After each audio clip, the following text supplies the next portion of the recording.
What's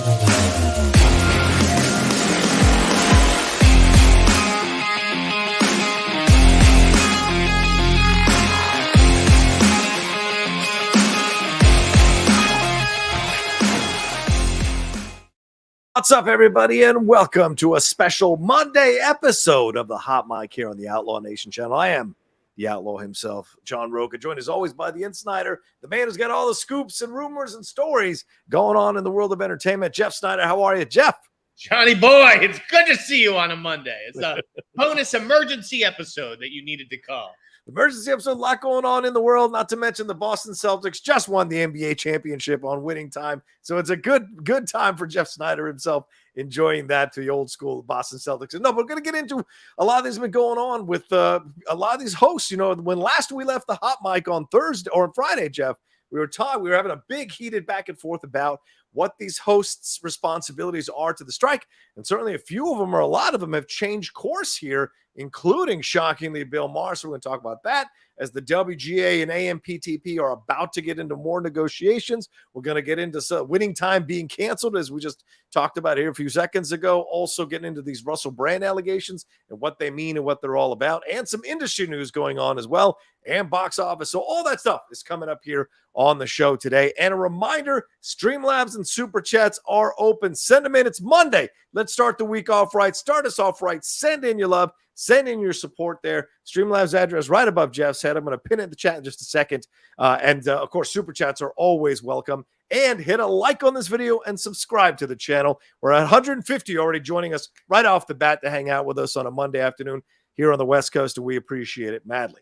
All right, Jeff, let's get into the first thing here. Let's talk about these reversals and what they mean. I'm pretty shocked. Bill Maher being the latest one to say that he is not now going to go forward with Real Time with Bill Maher. This on the heels of Drew Barrymore over the weekend, kind of starting this cavalcade of people changing their minds here. The talk and Jennifer Hudson also delaying them coming back. Drew Barrymore said, "I've listened to everyone and I'm making the decision to pause the show's premiere until the strike is over. I have no words to express my deepest apologies to anyone I've hurt.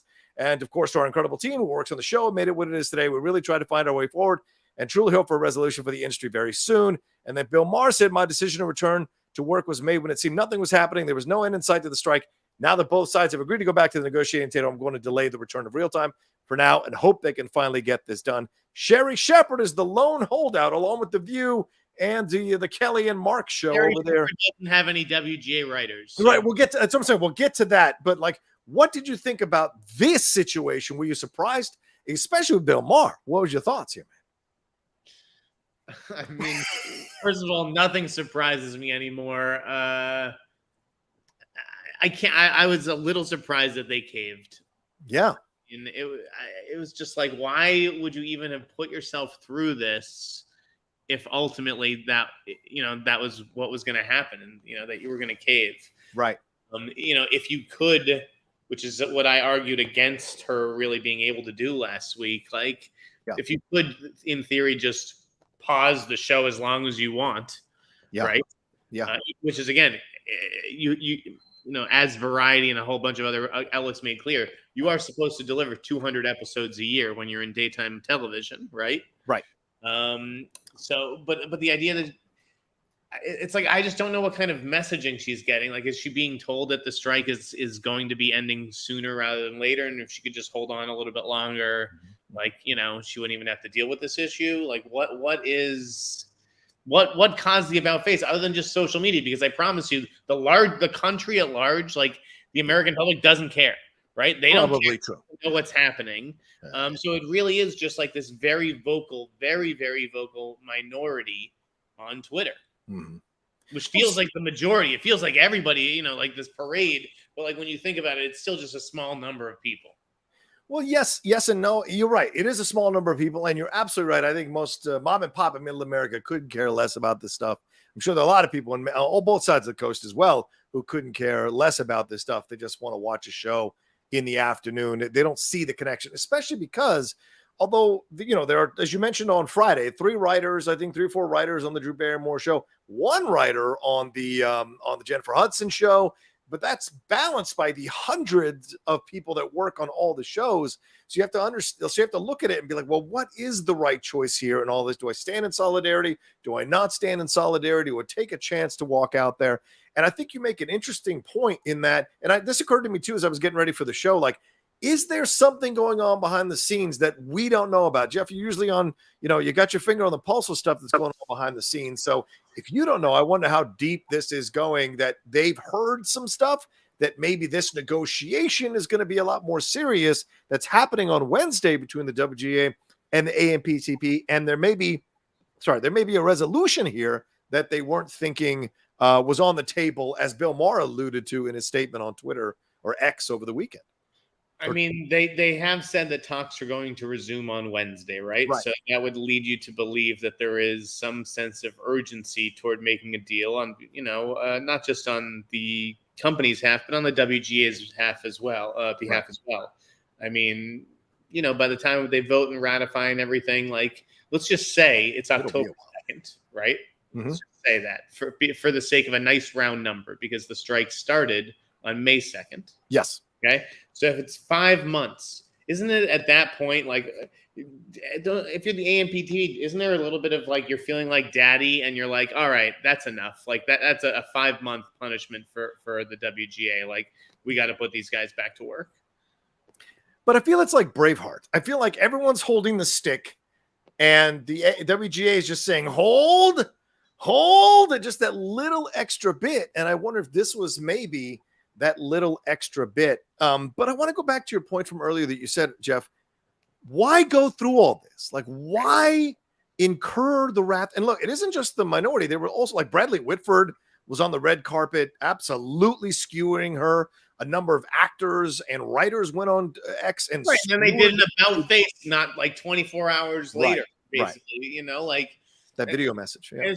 Everything's okay. Drew Barrymore is now a good person in your eyes because she owned up to it and went back on it. And like, I get it. That's growth. That's what we want to see. Right. Yes. We deserve second chances, but it's just like, what about all that stuff before? Does that still stand? Like, yeah, I wonder. Because I think in a microcosm, this is what you've been saying over the last few weeks about the strike. How are they going to go back to work with each other when they have said the most toxic, insulting stuff about each other? How are they going to go back and seeing all these people doing an about face on Twitter in a positive way about Drew Barrymore? So, well, she made the right decision. She finally came. She agreed with me finally. So she's okay in my book now. And some people have been coming out saying, what about the emotional trauma that this whole thing has put her through? And that's, I guess, a piece of this that we can't discount, especially someone who's been through what she's been through. Yeah, exactly. I have been on the other receiving end of it, and you guys have no idea what it's like. Yeah. There was a poll once about me. I think it was in the Daily Mail, but whether I should have lost my job at Mashable. And that poll, by the way, I believe it was 92% no, he shouldn't have, and 8% yes. See? Okay. So it's just like, it's all a matter of like where you live and what cultural standards are and things like that. Yeah. I basically got in trouble in Mashable for telling people online, you're not my editor and I don't report to you. The only person in this planet who I have to please is one person, and that's my boss. Right. And like, I didn't put anything up. They did. Right. So anyways, with the strike stuff, here's the latest stuff that I've heard. What are you hearing? The only thing that I've heard, and I've actually heard it from 2 different people within the last hour. Okay. Is that there was a call last week in which the studios reaffirmed their unity, like their pledge not to go off and negotiate separately. Because, hold on, let me look at this. Okay. Netflix, I'm told, tried at the beginning to negotiate separately. Wow. And they started getting too much blowback. That's what I was told. From the studios or from from the other studios. Exactly. I'm telling you, man, Netflix has been the fucking little finger in all of this. Netflix is the one who has absolutely been moving they're playing 3D chess and everyone's playing checkers. I'm telling you, Netflix, it feels like they've been the one instigating and pushing and moving people in a position and doing all this nonsense to save themselves. So like, yeah, that little glimmer of hope where it was like, oh, is there a division within the studios? Are, I think that there may, in fact, there probably was truth to that. Yes. And that's why they had that call. And they're like, all right, we need everyone to like double down and make sure like none of us are sneaking off behind the other's back. Right. So, unfortunately that they are still standing strong. But at the same time, I do think that this whole mess is another blow, right? It's another blow against them. Although when people are like, the strike would have been prolonged because of daytime television, like, guys, give me a break. Come on here. No, it would not have. You're telling me that there would be a different date that the studios have circled if daytime TV had marched on, please. If anything, it actually would have proven the writer's point where it's like, this isn't the same show. This show is a mess, and people would stop watching for good. It's like, why push those brands? Yeah. Well, I want to know, Drew Barrymore shot 5 shows last week. She shot shows last week. Money down the drain. Right. And I wonder if they saw these shows, saw the reaction and the way they went down, and maybe realize like, God damn, these shows suck. Like, we really fucked this up. Let's reverse course.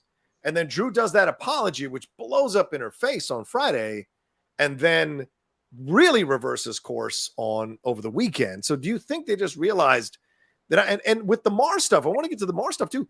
Do you think this all stems for them being unable to get guests willing to cross the picket lines? That's just what I was about to say, is that, there were, and this is what I basically said at LA Magazine, that my sources were telling me, like, they're going to have trouble booking guests, traditional guests. Right. So, they were planning on game show hosts and things like that, people who could talk about their work because it's covered under that separate contract, right? And then you have people like Wayne Brady, who apparently canceled. Right. I don't know if he was supposed to be on Drew Barrymore's show or one of these other shows like Jennifer Hudson's or whatever it was, but he was supposed to be on one of these shows, and he pulled out. And I'm sure that there are others that we don't know about. But yeah, I believe that, where if you can't even get those kinds of guests, like, what are we even doing this for? Like, what are we trying to, like, isn't that the point of a talk show, basically, to like promote other things and people and projects? And yeah, there was a writer who took to Twitter and recorded a video of themselves saying they were invited to come on a certain talk show, and they said they weren't going to go. They're a book writer, not a writer for screen, but a book writer who said, a novelist, I guess, who said it wasn't going to go on the show because didn't want to cross any lines. And I think it was supposed to be on Bill Maher's show. And that may have been part of this sense. Because, I mean, I'm sure Bill Maher could have booked right-wing guests because all of them hate the strikes and hate that people are protesting. And I watched some of that content always to stay aware of what's going on there. So he could have turned his show, in essence, into a Fox News, One America News light show. And maybe he felt even he wasn't ready to make that full sea change with his show during this time. So maybe because he's the surprising one. I mean, Drew, I can understand. Don't hate me, please, God, don't hate me. I can get that. But Bill Maher loves being a prick. So I was really surprised. I was a little surprised there. Because I thought he would have just stood tall and taken the heat. Yeah, because he has in the past. Right. But, I guess he was convinced to see the light. Although, listen, there are plenty of people. I mean, I'm looking at a Facebook right now from like a major, kind of industry player, and it's sort of going off on that kind of stuff. Mm-hmm. Let me just quote it. On the pressure or on the reversals? Just like, everyone being on their high horse, and Drew Barrymore having like donated so much time and money to so many causes, like throughout her career, and how everybody, just like pounced on her in a way that, other hosts and shows, I don't think really, got. Yeah, but like I said the same thing happened with Iger, right? Because Iger came out and did that interview for CNBC. Everyone went after Iger. Cranston's doing a speech on Iger. And they all didn't mention Zaslav, didn't mention Sarandos, didn't mention all these other heads of the studios. It's because he turned himself into a target. And I think this goes back to something you said a few minutes ago. Why did Drew go through all this? Why did she make herself a touchstone? Why did she come out first and issue the statement? I feel like Right. If she didn't issue a statement, I feel like nobody would have gone after her in the way that they did. But it's because she issued the statement, they had a person to focus their attention on. And I admit that for myself, you know? Yeah, you don't want to, you know, when you're doing apology videos that come off like the Imagine video with all the celebrities singing, it's just like, oh my God, who is advising her on this kind of stuff? It was not good. Well, the shows that are continuing, as Jeff mentioned, that are not WGA sanctioned, the Sherry Shepherd show, the Tamron Hall show, which I didn't know Tamron Hall had a show, and Live with Kelly and Mark, which is, of course, Kelly Ripa and Mark Consuelos. They don't have WGA writers. According to them, they're not a WGA sanctioned show, so they keep going. But there is a drumbeat of people saying, well, they should stand in solidarity with these other shows that are not continuing.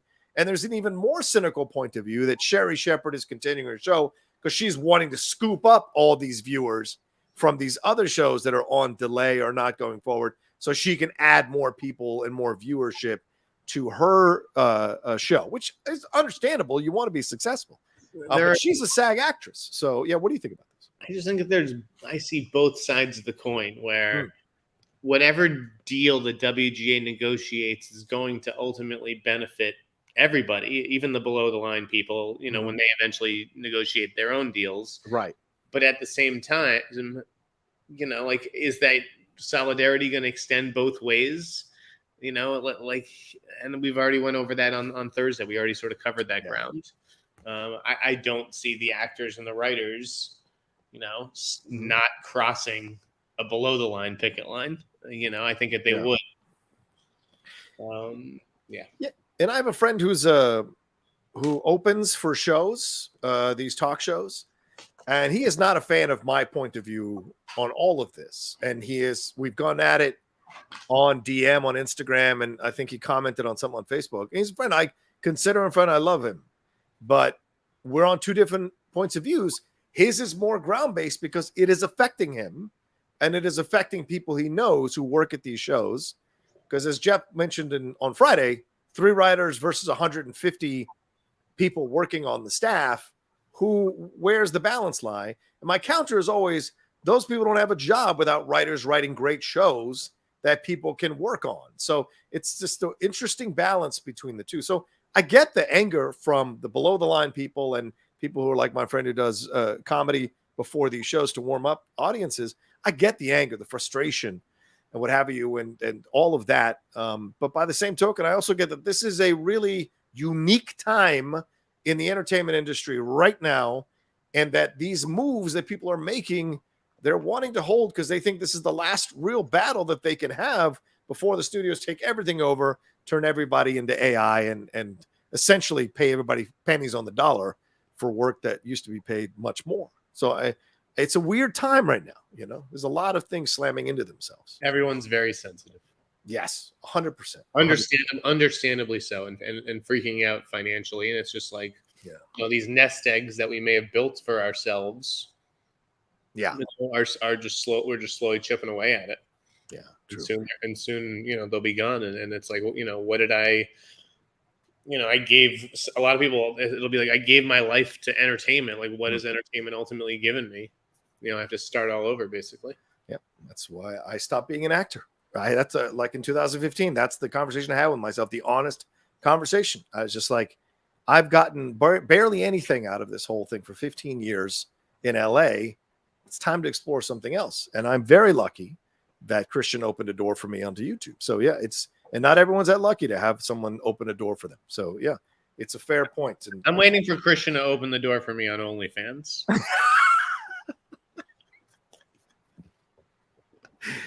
I just want a Costanza shot of you in boxer shorts leaning on the chaise. All right. So do you think that because we're at 140 days, do you think that they're going to negotiate a deal here, or do you think this is going to be more posturing from both sides on Wednesday? What do you anticipate from that? I honestly don't know. Okay. And I've heard, again, from a couple different people, and one person will say, oh, I think this thing's going to last through the end of the year. And then someone else will be like, oh, I think it feels like it's coming to a conclusion and it could be wrapped up by, like, you know, basically what I'd said before, which was early to mid-October. Right. Although, you know, what's weird is like, and this is just natural human inclination in ways that we mark time, but like, you know, I think maybe it was the Ankler, maybe it was Puck. Someone was like, threw out the date Halloween. Yes. Right. And it's just like these arbitrary sort of dates because they're holidays. Yeah. Right. Labor Day. Yeah. If Halloween wasn't a thing, would this person have said October 31st? Like, it's just the next holiday. And it's the way that we mark time. So by Thanksgiving. I would say that if there isn't anything by Jesus Christ, by like mid-October, I think it will last through the end of the year because everyone you can't get anything done over the holidays. Yeah. Well, we also have, I'm going to throw this in real quick. We also have Marvel VFX artists unanimously voting to unionize. This was last Thursday. I didn't get a chance to throw it into our conversation on Friday, but so that's yet another union that the studios are going to have to deal with. What do you anticipate? If the studios recognize that one, right? Well, fair point. Fair point. Well, yeah. What do you anticipate is going to happen going forward with this whole entertainment situation, man? Do you think this is a time the studios break overall and make better deals, fairer deals? Or do you think this is the studios eventually go, fuck this and set everything on fire? Again, I have no idea. Okay. It feels like what are the fry sizes at McDonald's right now, John? Small, large, and extra large. I don't think so. You've never had extra large fries? I think right now it's small, medium, and large. Okay. And I think I think the large is the biggest that you can get. And it's almost like, trust me on this. Don't ask how I know. You used to be able to get supersized fries. That's it. Supersized. I used to get the supersized fries with the Big Mac. I don't think you can there is no more supersized. All right. Yes. And I feel like that's what's going to happen with movies, where it's like we've supersized them. And now we need to like scale it back a little bit. Right. And so maybe they won't make $300 million movies, and they're going to try, because it's so much harder, you know, to make a movie like that profitable.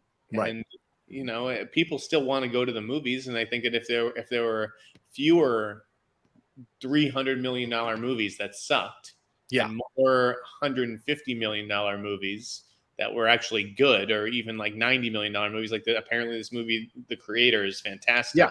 87. Yeah. Everybody's talking about The Creator. I'm telling you, everything that I've heard, people are loving this movie. I've not seen it yet. I'm seeing it later this week. But maybe that is the future, where they try to keep the budget down, and that way they can actually pay for this absurd infrastructure that they already have. Yeah, maybe there's going to have, as you said, Jeff, earlier a few weeks ago, there's going to have to be give on both sides.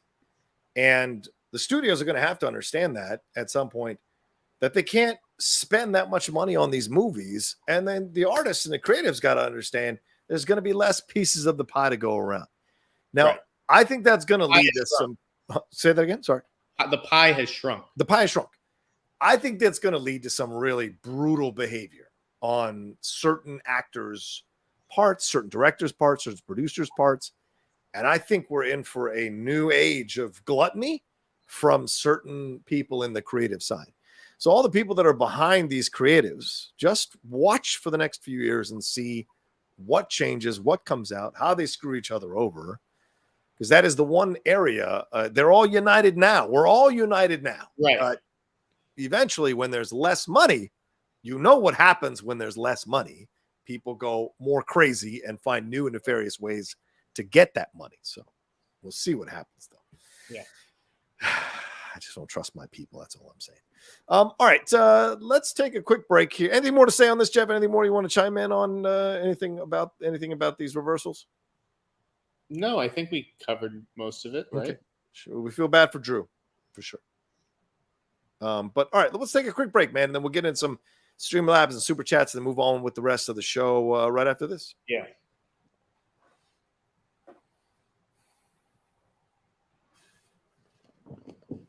All right, let's hit some of your Streamlabs and Super Chats. Here's where we're hanging out. By the way, a large fry for you all. It's 500 calories. Just letting you know. 500 calories. So factor that in when you're getting the large. We're going to talk about Russell Brand soon, right? Yes, we are. Yes. Let's see. Key says, is the Johnny Depp Beetlejuice 2 rumors true? Jeff, what have you heard? Anything? I think I may have even looked into that, and I think they said it wasn't true. I forget. I feel like that's a bad idea on so many levels. Yeah, I don't know if that's legit or not. Weren't him and Winona together after Edward Scissorhands? I thought for a while. He had a tattoo. That's right. Winona, and then he turned it into Wino Forever or whatever. Jay Scott Friel says, what's the hot mic's anticipation for Kingdom of the Planet of the Apes? One of the richest IPs, in my opinion, but I'm not sure about Wes Ball, passionate and genuine as he seems. Jeff, you heard anything? Any thoughts on this? Haven't heard much other than that. Who's the kid? It's the kid from Bloodline. Yeah. Owen something? Owen Teague? Is that his name? Owen Teague. You're right. Yeah. Owen Teague. Yeah. I've heard he did a really good job. Oh, okay. So, I mean, I like that franchise. I think that franchise has been fantastic. You're right. It's not Matt Reeves. It is Wes Ball. But yeah, I don't know. I have faith in Wes Ball. I think he's got some soul to him, and I look forward to that blockbuster. Just that 9 minutes they showed of his mouse thing was pretty incredible. So why not? The Tale of Despero, right? Yeah, Tale of Despero. Connor Farley says, on a serious note, John and Jeff, the longer this goes on, do you think these strikes could bring an end to the Hollywood system as we know it? I think we kind of addressed that, Jeff. Maybe there's a change in how Hollywood goes about implementing their system. I don't know. It just seems so much harder for indie investors to make their money. I feel like the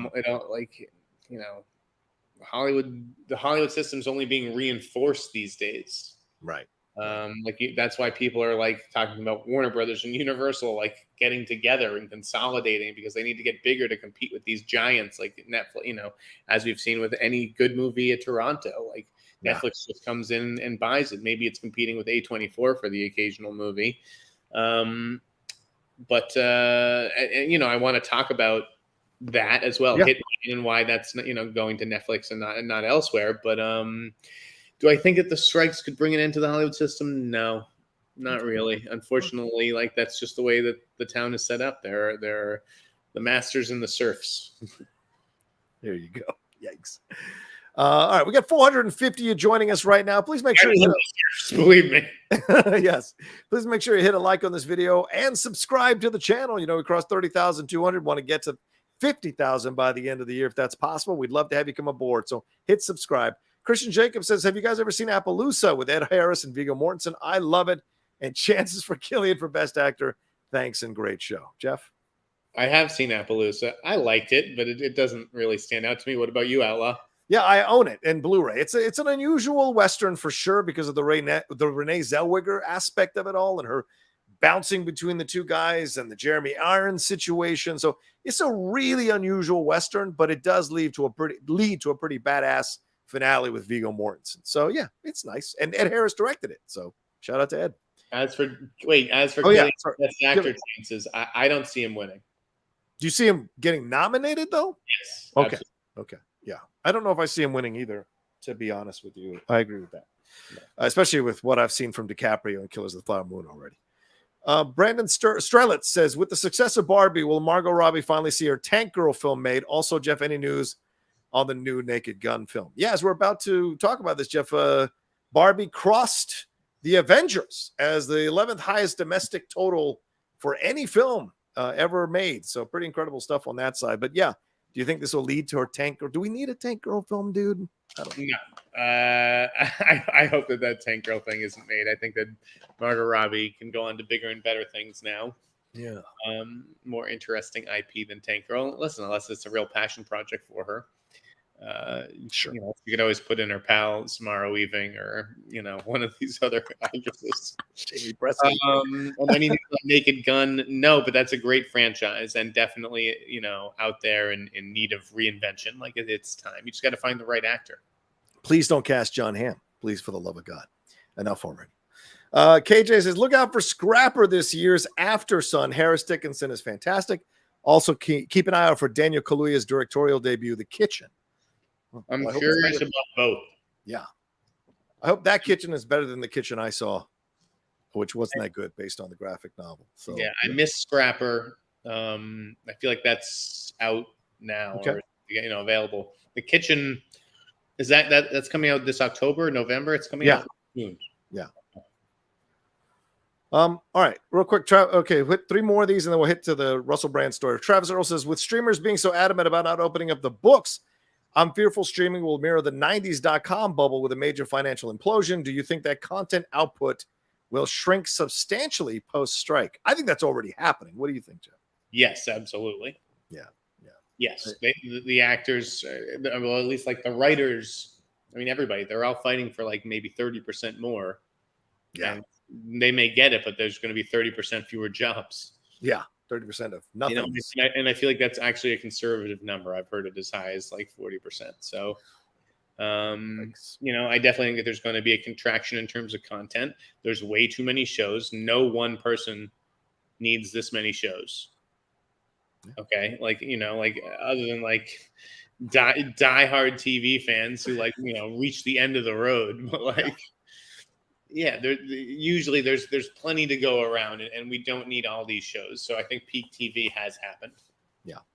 Wiley_Tots is sending in support what I can. Thank you, Wiley. Very kind of you. Hoth security guard said, thanks for the surprise show, gents. Jeff, I'm taking the train from Central New Jersey to the Angelica in NYC on Saturday afternoon to see Flora and Son. It's the only theater playing it by me for the limited theatrical run. Looking forward to it. Cheers. Well, there you go, Jeff. You got people going on the subway to go see a movie you recommend. It's really good. It's a really sweet movie. I hope that you enjoy. I think it'll be worth it. There you go. And one last one, and we'll jump into next story here. Corey H says, hey, guys, love the show. Keep up the good work. Anything new on the Batman sequel with Matt Reeves? Jeff? We're still kind of waiting, aren't we? Yeah, I don't know, if I'm believing all the rumors and stuff like that. There's been a lot of rumors out of a lot of people about a lot of things lately, and I'm not sure I'm buying. Like, for instance, Star Wars. Yes. What have you heard? The Taika Waititi's Star Wars movie is dead. That's going around. Right. Listen, I'll grant you that. Is it more likely than not that this movie does not happen? Probably. Right. So I'll go 51% it doesn't happen, 49% it does. But it's not dead. Yeah. I mean, Taika has turned in, I think, multiple drafts at this point, and other writers as well have touched it. And Taika owes them another draft after the strike is over. Really? Yeah. Oh, wow. So I don't think it's dead yet. Is it not in great shape? Maybe. Particularly off the reception to Next Goal Wins and everything. Toronto, which I think was pretty muted, even though, I liked it for what it was worth. It actually got a big round of applause in the theater that I was at, but it didn't come out of that festival smelling like roses. So I don't know. We'll see. Fair enough.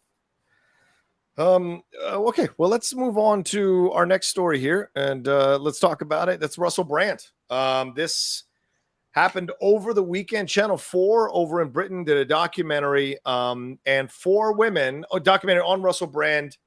4 women appeared in the documentary accusing Russell Brand of sexually assaulting them between the years of 2006 and 2013. This is also right in the middle is when he was married to Katy Perry, including one of the women was 16 years old at the time. She tearfully recounted these alleged instances of sexual abuse, grooming, and rape. She recalled Brand referring to her as the, quote, child, and that he would send a car to pick her up from school so she could meet him. One woman who worked with Brand in 2013 alleged he chased her around his home before grabbing her and ripping her clothes off while she tried to fight back. One accuser said Brand pushed her against a wall in his home and raped her after she resisted his pleas that she have a threesome. And a 4th woman claims that she was also sexually assaulted by Brand, who she alleges was physically and emotionally abusive toward her. Brand's agent, Tavistock Wood, cut all ties to the comedian, claiming they were misled after 3 years of being with him. And a number of his other work connections cut ties with him as well. And Brand is denying the allegations. He did a 2-minute, 45-second video where he talked about these accusations, said all of his sexual encounters were consensual, and that and he alluded to the mainstream media who's coming in to try to destroy him because he's exposing the cabal that's in the mainstream media. So Jeff, your thoughts on all this and your feelings with someone like Russell Brand and these accusations all piling on? I thought that they were pretty gross. Yeah. They were pretty stomach churning and pretty believable. And yeah, obviously disappointing. You hear whispers about certain people, certain actors. I think these have sort of plagued him for a while now. Yes. Well, some people have even said that he's been anticipating this day for so long that's why he sort of changed gears in 2017 or 2018 and started cultivating this audience where it was like, no matter what the mainstream media says, don't believe them. Yep. Which is pretty fucked up. It seemed very thoroughly researched. Yeah. And fact-checked and everything. And it was gross that people were cheering him like the next day or later that night or the next day in the UK, with the time difference. I don't yeah, at his first stop on his concert tour, right, which has subsequently been postponed now, Jeff. They announced they postponed the tour. I don't know. Yeah, like you can't continue that after that. I mean, this is like serial predator charges. This is bad. This is like Weinstein Cosby level behavior. And Russell Brand has been upfront about being a sex addict and being promiscuous. And one stat that I read was that he slept with 80 women a month. I mean, can you imagine? No, I'd be exhausted. But yeah, I just found all of these stories highly believable, and we'll see how the legal process plays out. Yeah, it was really tough to watch clips of it because I have a VPN, so I was watching some of it here in the States, and it was really unsettling. These women come off very, very believably, and I know we're supposed to believe all women, and I totally understand and respect that, but you also have to do your own kind of analysis when you're watching someone recounting certain things and come up with your own feelings about it, right? And so clearly, it seemed very clear to me that these women were telling the truth. And when you look at some other instances, let me throw some out. Danny Minogue, who's the younger sister of Kylie Minogue, she called Brand in 2006 completely crazy and a bit of a vile predator. He always goes that step too far, never quite far enough to slap his face, but usually too far.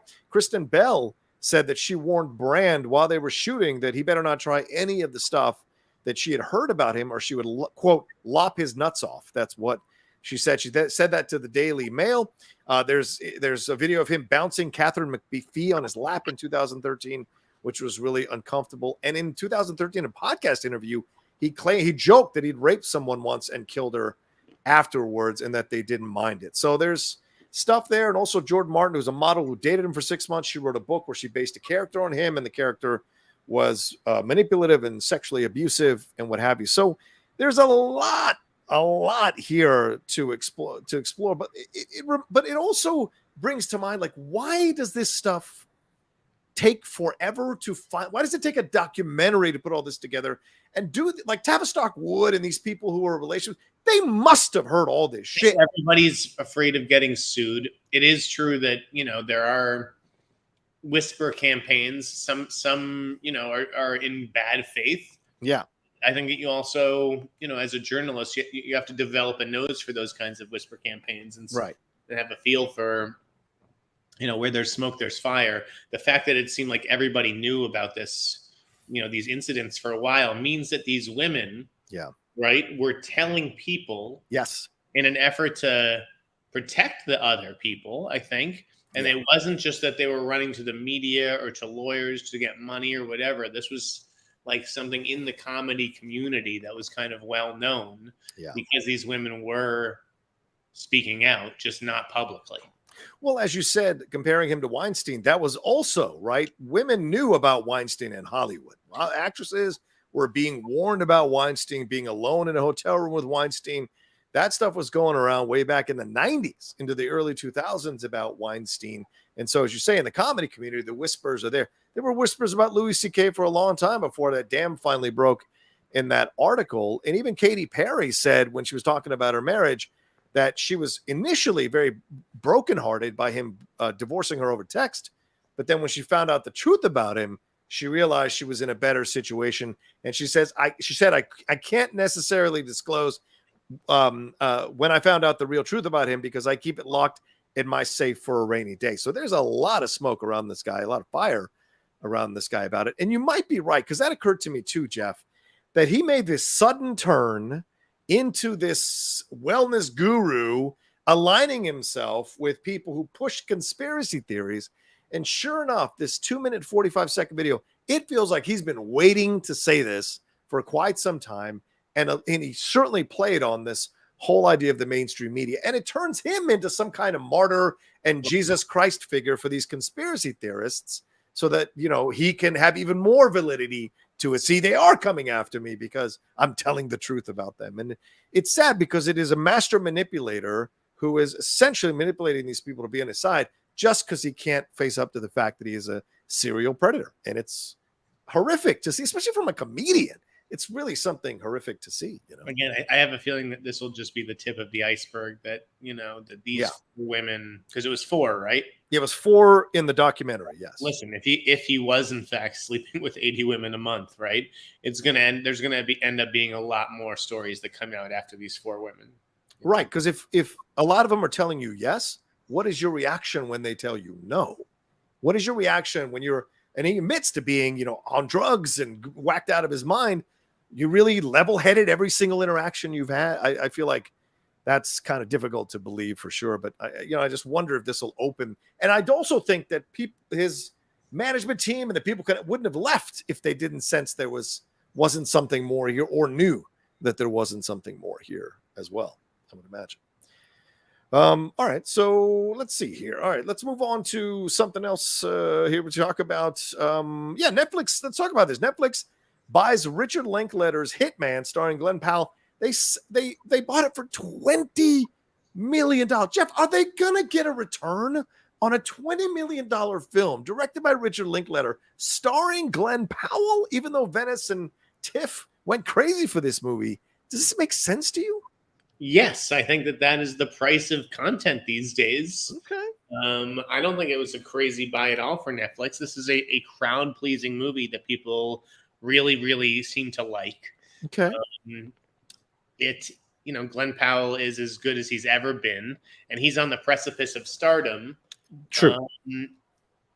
People were sort of saying they were a little disappointed that no studio took a chance on this movie and decided to put it in theaters. And I understand that.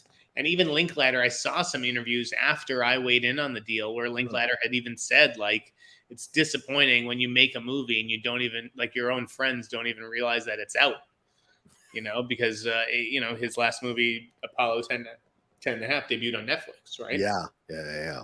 So he's sort of already on the record as, like, maybe not loving that. Yeah. But, at the same time, I bet more people saw Apollo 10 and a half strictly because it was on Netflix than they ever would have if it was just in theaters and then went somewhere else. So, it's a catch-22 with Netflix. I think that the point of every movie, unfortunately, people don't want to hear it. The point of every indie movie, and that's what this is. Yes, it is to make money, right? Yes. These are money-making endeavors. Yeah. Right.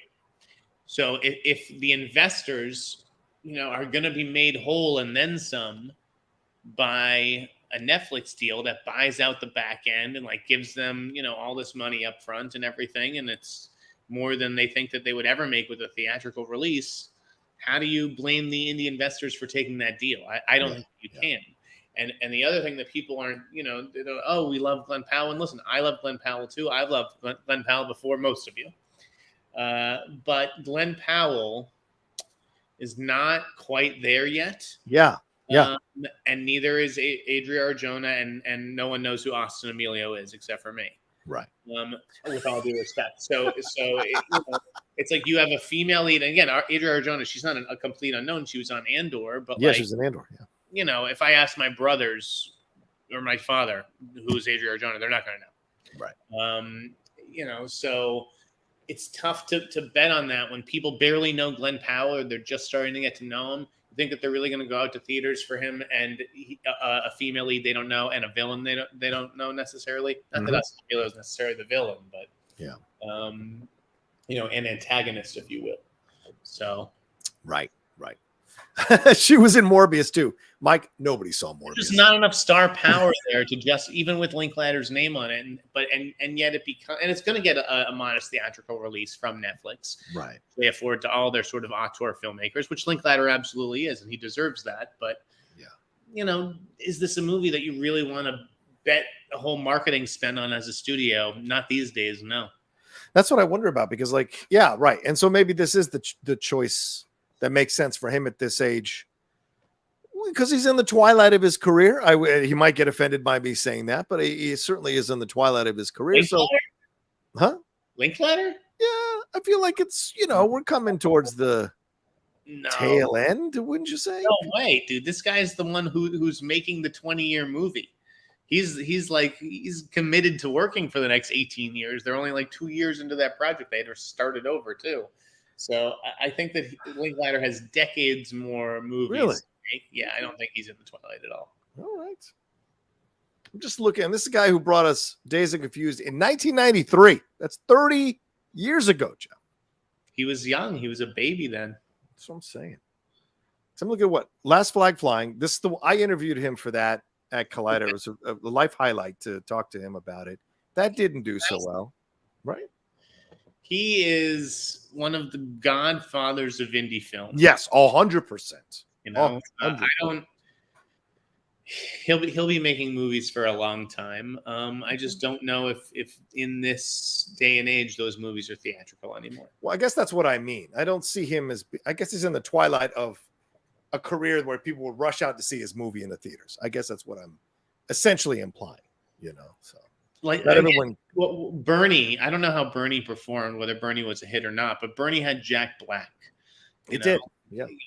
And Glen's not on that level yet. He's going to be. There's no question. I think he's going to. This guy's a major talent, and going to be a movie star, and he'll get something big, whether he's fighting Godzilla or one of these superhero movies or whatever the fuck it is. But And then the movies after that will benefit from that association. Yeah. But he can't. I don't think that you would do it at this point. This could be like a Paul Schrader situation where Paul is like doing these. He's also like long, a little bit. Obviously, he's older than Linklater, but a little long in the tooth, but still kind of making his type of movies with Master Gardener and Card Counter and these other kind of First Performed, these kind of smaller films that maybe don't generate huge buzz, but certainly the critics like these films, so they get some attention amongst the art house crowd. So maybe Linklater is like that, or sliding into that section now of his career. Again, Netflix, these buys do is it puts them in bed with talent they want to be in business with. You want to be, they're already like Sydney Sweeney projects, right? And they have one with Sydney Sweeney. Oh shit! Okay, good. Yes, no, wait, is that a Sony movie or is that a Netflix movie? I forget. I think it's a Sony movie. Okay. The rom-com with Sydney Sweeney and Glen Powell, but you want a Glen Powell movie if you're Netflix. You want to be in business with rising filmmaker Anna Kendrick after that movie. Right, $11 million for her film. A major female filmmaker who or at least she could be. So right. I think these were good. This is money well spent by Netflix. And that's what the market sort of calls for these days. Right. And for those of you who don't know, the film is Glenn. Here's what the synopsis of the film. Glen Powell plays Gary Johnson, a part-time teacher who moonlights as a mysterious gunman for hire, but there's a catch in hiring him to off cheating spouses or abusive bosses. And I'm not going to give the catch because I think people don't want that to be ruined. Maybe it's in the twist. Should I say that, Jeff? I feel like it might be in the. Should I reveal the twist in this? I don't know that there's necessarily a twist. I don't know why they're playing it like that. But. He's working for the cops in essence, but he breaks protocol to help a desperate woman, that's Adria Arjona, trying to flee an abusive husband, and finds himself becoming one of his false personas and falling for the woman and flirting with turning into a criminal. I mean, the point is that he's not a hitman. He's not a hitman, exactly. He's a cop who has to pose as a hitman. He's undercover as a hitman. Right, exactly. So he has to pretend to be one, but the truth is he's never killed anybody in his life. It's not a rom-com, right? It's a No, it kind of is. Oh, it is really? Okay. Yeah, I think this is actually a movie that women are really going to like, and that's why it's almost not theatrical. Okay. Because it's not an action-packed movie that, oh, this is Glen Powell, the next big action star, and like men are going to love this. Like, that's not what this is. This is a comedy, and with a really good romance at its center, and so I would call it a romantic comedy. Okay, fair enough. All right, let's hit some other Streamlabs, and then we'll get into the winning time. Well, we'll take a break, and then we'll get into winning time here. Greg, oh yeah, hey guys, love the show. Keep doing the Batman sequel. Corey H already asked that, right? Hey guys, love the show. Keep up the good work. Anything new on the Batman sequel with Matt Reeves? I think we addressed that. So I don't have anything. Right. Greg Mont says, make no mistake, these companies don't plan on giving in to the demands of the people they see as a lesser than. There's over 200 strikes going on in the U.S. right now, and the real estate guy in Australia, they said exactly how they feel about the working class. Yeah, certainly the United Auto Workers are striking at the same time right now with all of this. So, yeah, that's a fair point. Jeff Watson said, hey, John and Jeff, just want to show my appreciation for your great work on the hot mic and elsewhere. Keep it up. And then Greg Mont says, love you guys. Keep up the great work. Jeff, I have a $25 gift card at Chick-fil-A if you give my indie film a good review, LOL. What is Greg Mont's? You pay for reviews. You don't pay for positive reviews. Have some self-respect for Jeff. I'll take that Chick-fil-A, bro. you son of a bitch. All right. And Leo, Two Dope Boy says, with Leo working with PTA for the first time on his next film, once the strikes are done, when do you think you'll finally work on a film with Fincher? What kind of role/movie do you think would be the perfect for their first collaboration? Jeff. I mean, wasn't Fincher going to do like a Strangers on a Train movie? Ooh, I would love. Wasn't he going to do, like, it was called Strangers? I would love to see that. I feel like that would be fun, like if it was Leo and Ben Affleck. Oof. I think that's a really interesting pairing that I don't think has happened before. Wow.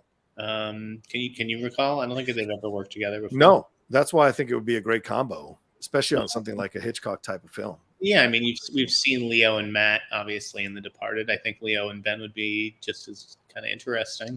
Yeah. So, yeah, so, some sort of maybe Hitchcockian update with a very Fincher twist. Like that. Okay. One last thing. Oh, here we go. This might spark a little battle. Jeff, Trash Panda, John, what are your thoughts about the Vice sexual harassment story about Sound of Freedom subject Tim Ballard? Here are my thoughts. Yeah, and just to give a quick update on this, Tim Ballard's exit from Operation Underground Railroad earlier this year, which is what was profiled in Sound of Freedom, followed an investigation and claims of sexual misconduct involving 7 women, according to sources with direct knowledge of the organization. So just like a little bit like Kutcher had to resign from that board that he was on about fighting sexual abuse because of the letter he wrote for Danny Masterson, we saw Tim Ballard resign from this earlier this year. Operation Underground Railroad issued a statement saying that they are dedicated to combating sexual abuse, and they've hired an independent law firm to conduct a comprehensive investigation of all these allegations. So in my opinion, if you want my opinion, he wouldn't have resigned if there wasn't some level of truth to all of this, regardless of what they all say, like, oh, I don't want to cause it to be a distraction, bullshit. If it's not true, you want to stay and fight. If it is true, that's when you want to resign because you don't want to deal with causing the distraction. To me, make that movie. Sound of Freedom 2. Let's explore the women who were harassed by Tim Ballard. But I'm not surprised. That's my overall thoughts. Not surprised in the least bit that this is something that's going on. Jeff, do you want to chime in or move past this? I mean, it doesn't change the movie. The movie. How can you cheer for the guy if you know he's fucking harassing, sexually assaulting 7 women? Cheering for a character. I mean, I'm not cheering for this guy. Like in the realm of the movie, Jim Caviezel has not done these things, like not his character's background. So I don't get it. Yeah, fair enough. I am Two Flying Cam, noted Seahawks fan. What's that? A terrible story, though, obviously. Yeah, I agree. Yeah. Also sounds quite believable. He's a terrible fucking dude. I'm Two Fly Cam says, hello, John. Congrats to your Commanders on the W. That's right. My Seahawks look great. My question was, when do you both estimate the strikes will be over? 2024?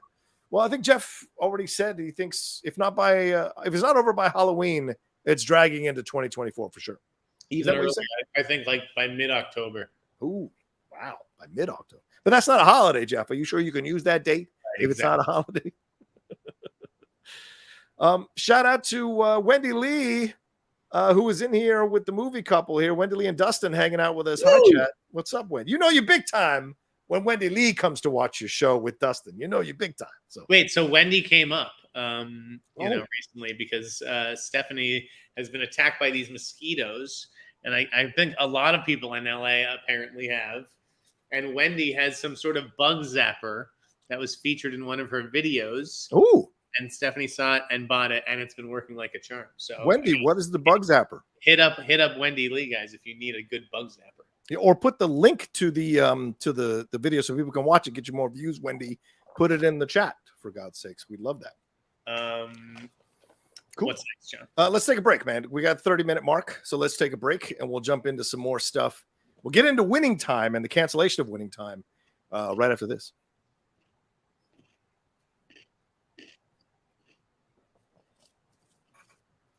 Jeff, noted Boston Celtics fan, and just like me, avid fan of Winning Time.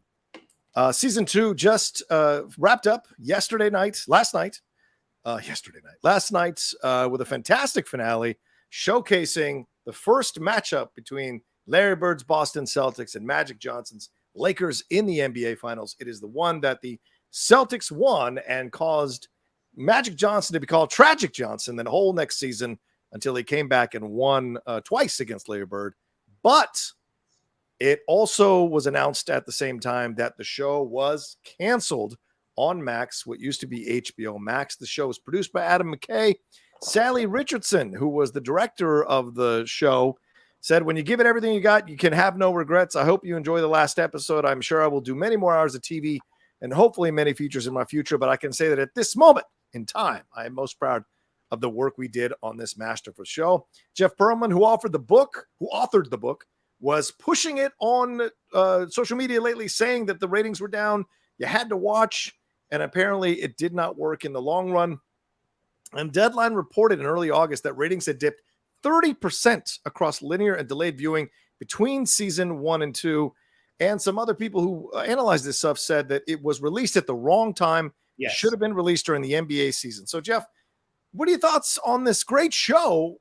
I mean, that finale was incredible, man, with that tacked on ending. What do you think about this great show? I didn't see the tacked on ending, and I don't know if I even want to watch because I think I don't want to just like leave the original ending like preserved in my mind. It was so and by the way, I had no idea that was happening. Yes. So I got that alert last night, and it was like series finale, and I was like, why is that a series finale? Like I saw that, like it left the door open. Yeah. And then I read closer, and it was like, wait, what? They shot a scene in January? They shot 2 scenes. The scene you watched that was released to the critics, which is Magic galvanized to come back next year and win the title. And then there was a second sequence, which you haven't watched, set to Pat Benatar's Shadows of the Night, where Jerry Buss, John C. Reilly, tells Jeannie Buss that this organization will go on, interspersed with shots of them winning multiple championships all the way up until Kobe is selected.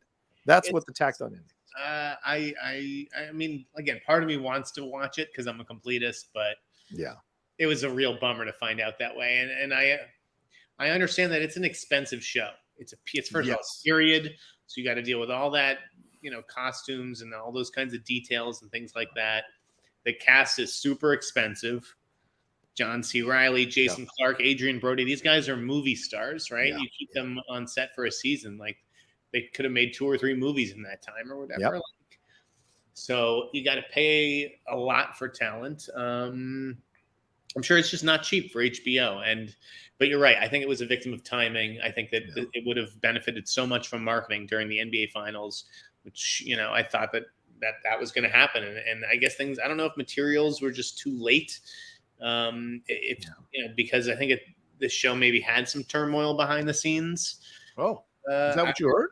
I don't know, but okay. I wonder if like the timeline was thrown a little bit and that they had to like But again, it's like if it was back in January that they knew, I wonder if they were told at some point, like, hey, I mean, that's why the show's only the 7 episodes for season 2 instead of 10, right? Yeah. Like, we want to bring this back, but we can't afford to make 10, to make 10 episodes of this. Which is and that might have been it, right? Because I mean, that's what happened with Rome way back when on HBO Max, when they realized that the ratings weren't there for it. They were spending, I think, $3 to $6 million per episode on Rome, and that was early 2000 money, $3 to $6 million. And so they made a truncated season 3 to try to wrap everything up, and that's what this season felt like. Too many storylines in too concentrated amount of time that didn't really pay off. Like someone said in the chat, do I really need to have the honey storyline with Jerry Buss? Did that really add anything? No offense to Ari Grainer. I think is a really sweet actress. But like, did we need to have that? And the Genie Bus was in and out, and was it really as connected as it was in the first season? There was a lot of questions. The stuff with Cookie, will they, won't they?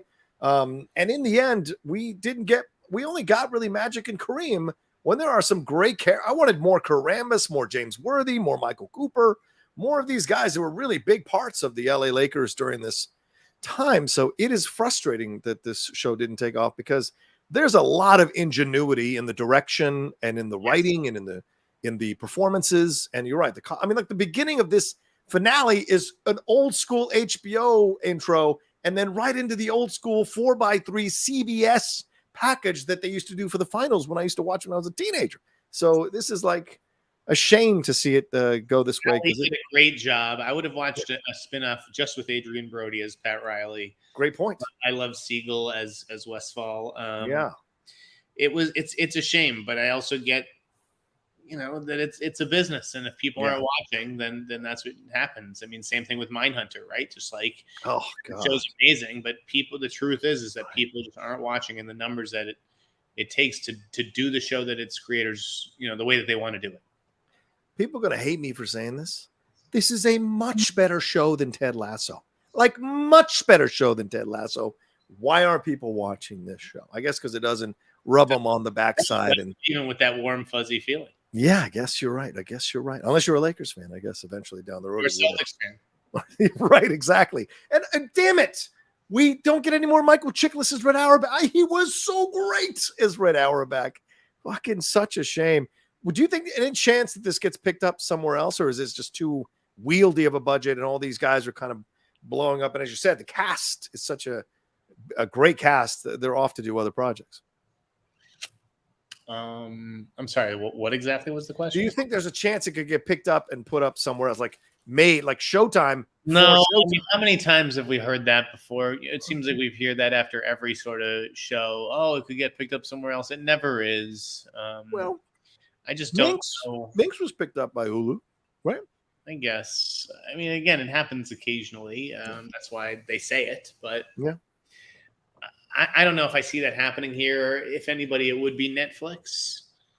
Do you think they fucked the show over on purpose? Do you think they put it in the wrong slot? Because, I mean, Entertainment Strategy Guy, and I'm getting this from the great article that Daniel Chin wrote in The Ringer. The Entertainment Strategy Guy said that historically July and August are down months. Yeah, people are outside. They want to be outside on a Sunday night, going out for ice cream with their families and hanging out and having a barbecue instead of inside watching HBO. So that's a no-brainer. Yes. Things are slower in the summer for that reason. HBO, I think that there was also an article, HBO or Max. Yeah. Historically cancel shows quicker than other streamers. Yes, right? 26.9%. Yes. So, some people were pointing to that. It's like, well, don't be surprised. Look who was making the decision here is Zaslav again. Yeah, I don't know. It's tricky, especially with Zaslav being courtside at the Lakers games all the time. I don't know if maybe former Lakers came up to him and said, yo, you got to axe that show. I mean, Jeannie B, like we've already mentioned, had Jeannie was positive. Jay Moore is on the show now, her man. Yeah. Right? So it's just the whole thing is weird, but we don't know how much that show costs, and right. Clearly it didn't have the numbers to back it up. That's a fair point. It's a shame. If you guys haven't watched it, do yourselves a favor and watch it. Even if you're not into sports, it's about the drama of these characters and the situations. That's what really sells it. And it's so much is in there for you all to enjoy and explore for sure. And it's one of the most inventive TV shows ever. So, but that's the problem, is that even scripted television can't compete with real sports. That's right? a good point. The drama of real sports will always be more compelling than, let's watch a recreation of that series from 30 years ago. That's true. That's 100% the truth. 100% the truth. All right, let's move on to Casey Wasserman here. Jeff, please chime in on this. You're much more involved in the nitty gritty and the nuts and bolts of this kind of stuff. But Casey Wasserman has finalized the acquisition of Brillstein, used to be Brillstein Gray. Terms of agreement weren't disclosed, but Brillstein will keep operating offices in Beverly Hills and New York, and its 80 employees, including 30 plus managers, are expected to all stay on amid the ownership change. They manage clients like Brad Pitt, Florence Pugh, Tiffany Haddish, Adam Sandler, Rami Malek, Seth Meyers, and John Ridley. This is all backed by the people who are in charge of Brillstein rather. So what are your thoughts on all this, Jeff? What is this a big power move? What do you anticipate were the reasons behind all this happening? I think it's just a matter of, you got to scale up to stay alive. Brillstein Entertainment is one of the older places, not just in terms of when it was founded, but like in terms of like the actual staff. There aren't a lot of young managers there. I mean, I'm sure there are some, but it's an older crowd, I would say. And so I wouldn't be surprised if more of these people were looking to cash out, that kind of thing. And it gives them funds, it gives them finances, which and with that stuff comes flexibility. Yeah. Right. You can do more because you have more access to capital and whatnot. Yeah. It gives Wasserman the added prestige of like Hollywood and all those clients that you mentioned that Brillstein brings to the table. So I think it makes sense for both sides. I don't know how much longer Brillstein could have sort of gone on without that sort of big infusion of capital or whatever. Yeah, I mean, and the thing is, he launched the firm in 2002, so 21 years later, which is really a small amount of time in Hollywood years, to be able to buy a Brillstein speaks volumes of the way he managed this company. It's got 1,900 employees, and you're right. They had to kind of scale up. That's what it seems like, to compete with like Range Media Partners, Anonymous Content, Entertainment 360, and then WBME, CAA, and UTA are all buying up sports stuff along with their clients to scale up in this. They're all becoming titans, I guess, is the way it seems to feel like. So I don't know how you're managed by one of these companies and you're not Brad Pitt. I don't know how that works for you. And are you getting the attention you really need to have to get further in the career of being an actor in this town or being a director? I don't know. Yeah, I mean, I think Brillstein does a pretty good job. Yeah. Okay. All right, fair. Okay, thanks, Jeff. There you go. All right. IMT Black Camp says, hello, John. Congrats to your Commanders on the W. My Seahawks look great. Oh, yeah, we already talked about that. Sorry about that. John's losing it, guys. Yeah, guys, come on now. It's Monday. Give me a break. When do you want to wrap this up? In a few minutes. Leslie Jones talking about Chris Rock here. Any thoughts on this? She said in her new memoir that Will Smith slapping Chris Rock, she said, that shit was humiliating. It really affected him. People need to understand his daughters. His parents saw that. He had to go to counseling with his daughters. What are your thoughts on all this? People got to understand this. That's why Chris Rock has kept it a secret this whole time, and I'm decided to let it out in my new book. Like, what? I understand what she's saying. Right.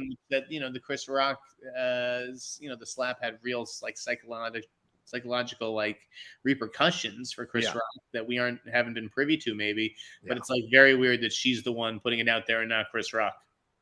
Do you think she got his permission to put it out there? I feel like it's weird to put someone's laundry out there who you say is your friend and you've been around for a long time without their permission. I mean, maybe she did, but I don't know. It didn't feel like that, but what do I know? Fair enough. Let's hit the box office real quick, man. The Nun II and A Haunting in Venice, two arguably horror films, went at each other over the weekend. And in the end, the Nun II won $14.5 million to Kenneth Branagh's Haunting in Venice, $14.3. The Nun II's domestic cumulative box office stands at $56.3 million. Are you surprised by this, man? It's doing well still into the second week and fended off A Haunting in Venice, which, as we said on Friday, a lot of people say is one of the best ones that Braun has ever done, but clearly the interest in it is waning with only a $14.5 million opening. In the Nun II? No, in Haunting in Venice, only 14.3 million. Yeah, I mean, Haunting in Venice. Listen, I don't think that the last one was good. That's probably why this one's reception was a little bit muted. So I went to see it last night, and this is no fault of the movie. I will say that this is no fault of the movie. Right. I missed the whole movie. Did you fall asleep? I fell asleep through the whole fucking thing. I watched the first 15, 20 minutes maybe. I fell asleep. I wake up about halfway through. I turn to my buddy. I'm like, yo, who died? And he tells me. And I'm like, oh, okay. I go back to bed. I wake up again. It's the end. I go, who's the killer? So I will watch that again when it comes to Hulu, inevitably. I did not give that movie a fair shake. I'm not going to rate it on my blog. I'm not even going to first-star rating. Completely. But do you think this is one of those movies that was affected by the fact that the cast couldn't, like Michelle Yeoh, Kelly Riley, who's of course in Yellowstone and Braun? No. Okay. I don't think that if Michelle Yeoh and Tina Fey were out there stumping for a Haunting in Venice, that it would have done, noticeably different. Maybe it would have gotten. You said it was 14.5, 14.3 to Nun II is 14.5. 16 or 17, but I don't think it would have cracked 20 million if only Tina Fey had been on Conan O'Brien. What? Yeah. I don't buy that. And the Retirement Plan opened this week. I didn't even know it was out in 1,175 theaters, and it did 745K. Have you heard good things? Have you seen this? What is that? The Nicolas Cage one, The Retirement Plan. Did you see this? Yeah, no, I haven't. Okay. All right. Dumb Money is out as well in certain theaters for people to go see. But yeah, the big news in the box office was Barbie doing as well as it did. And also this Jawan seems like it's becoming another triple R type of film. Are you going to go see this, man? No. It's earned $96 million worldwide. Don't care. Okay. All right. But, you always have to bet on those movies. Right. There's an audience for all those Bollywood movies and things like that. Okay. All right. Anything more you want to throw out there to discuss, or are we good to wrap up the show? What's your feeling? So a couple of weeks ago, we mentioned, Tarantino having his eye on Paul Walter Hauser, for the lead in his new movie. Obviously, I think that he's reached out to a lot of former collaborators. Samuel Jackson is one that's come to light. People have said that he's reached out to Bruce Willis as well, even though Bruce is obviously suffering with a very devastating illness right now. Mm-hmm. I don't know what will come of that overture, whether Bruce Willis is actually going to be able to do a scene, or even if it's a silent scene or something in Tarantino's movie. I don't know. But the name that I have heard that Tarantino has reapproached is Travolta. Wow. I mean, I think that if this is going to be his last movie, I do think that he wants to have John be a part of it. That's great. Considering, what they sort of went through together with Pulp Fiction, which, was his most famous movie for a long time. Yeah, and isn't Robert Forster's passed away, right? So he couldn't bring him back. And I wonder if, right? Am I right on that? I feel like I'm right. Yeah, I don't know if there is even a role for, an older black woman. You would think that it would go to Pam Grier. Pam Grier, right. Yeah. But, yeah. Okay. One last thing I want to get your thoughts on this. Glenn Weiss and Ricky Kirshner would name showrunners and executive producers for the 81st Golden Globe Awards. They've just done the Oscars. They were producers of the 95th Academy Awards. So do you think this is the Golden Globes leveling up a little bit here, Jeff? And is it going to be a little bit of a different approach? Do you sense this might add to its prestige, that it's starting to feel like it wants to go toe-to-toe with the Oscars? I mean, it can want all at once, but it'll never be. It doesn't matter. I mean, who even knows who's voting for this thing anymore? Yeah, that's true. No, good luck to everybody on the show. Again, I love that Tim Gray's a part of it now. Boss at Variety. Hopefully he finds a way to turn it around. But I don't think it really matters who the director or the producer are. Okay. All right. Just wanted to throw it out there, get your thoughts. Films 5555 says, John and Jeff, keep up the great work. Thank you. And Staff Zen says, we let Jeff jump the queue with us at TIFF. He was so gracious to us. Talking with him was a fest highlight. Adrian and Carl Knox goes away. Guys. Yeah, they saw me marching my ass to the back of the line, and they saved me. Really? Thank you to both of them, and it was lovely to always meet fans of the show. Yeah. Did you do a little chat and cut? Is that what you little Curb Your Enthusiasm chat and cut? Is that what I'm the goddamn master of the chat and cut, exactly. All right, that's everything, man. Let's get on out of here. Thank you all so much for hanging out with us on this special Monday episode of the Hot Mic. I have pitched a second episode to Jeff in the past, so this seemed like a good excuse to try it out and see. We had 550 of you joining us for a majority of the show, so clearly you guys are willing to hang out with us on a different day. So maybe we will explore a second episode when it calls for it in the future as we go along. But thank you to everybody for the Streamlabs and Super Chats, the lively chat. We appreciate it madly. You guys are awesome, and great questions all around, and great points of views as we saw in the chat all around. Jeff, please, another fun show. Where can people find you and everything you got going on, my man? The Sneider on Twitter, abovetheline.com, lamag.com, yourmom.com. Oh, yikes. All right, there we go. Crossfire! There it is. All right. As for me, you can follow me at The Rocha Says on Twitter, Instagram, and TikTok, The Outlaw Nation on Twitch. And please remember to subscribe to the channel. That is really big. Subscribe to the channel and hit that bell button. I know a lot of you can't send in Streamlabs, Super Chats, financial situations, and what have you, but subscribing to the channel, sharing it on your social media feed for your people who follow you to take a chance on the show means a lot. So we appreciate it if you all do that. Take a chance. There you go. All right. Be well, everybody. Have a great rest of your week, and we'll talk to you on Thursday with another brand new episode of the Hot Mic. And until then, peace.